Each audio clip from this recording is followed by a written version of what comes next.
How to use the lab profile to hire employees for new kinds of tasks.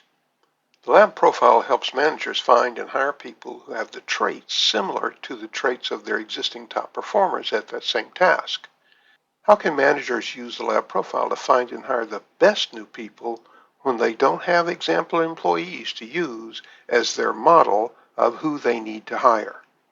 The lab profile is a useful tool for managers in various aspects of human resources management, including hiring.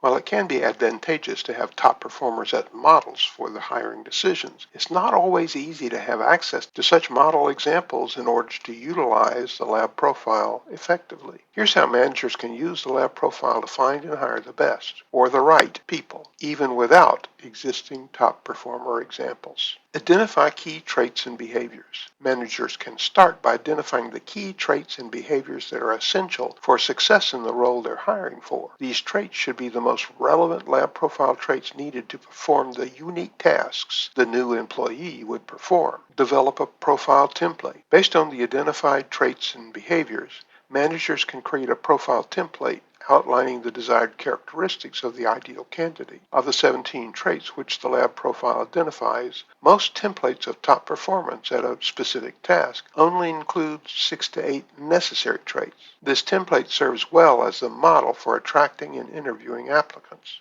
Use the lab profile approach. The lab profile offers a precise interview which gets people to display and reveal their normal traits on those 17 scales of the lab profile. Managers can use this framework to assess candidates during the interviews. Lab profile questions. Utilizing the lab profile interview, managers can elicit responses which reveal the candidate's alignment with the desired traits and behaviors. Continuous learning and adjustment. As managers gain experience with using the lab profile in hiring, they will continuously learn and refine their approach. This may involve adjusting the profile template, fine-tuning interview questions, and incorporating feedback from past hiring decisions. Wash, rinse, and repeat. By leveraging the lab profile framework and adapting it to their specific hiring needs, managers can effectively identify and hire candidates who possess the traits and behaviors that align with the requirements of each role in the organization.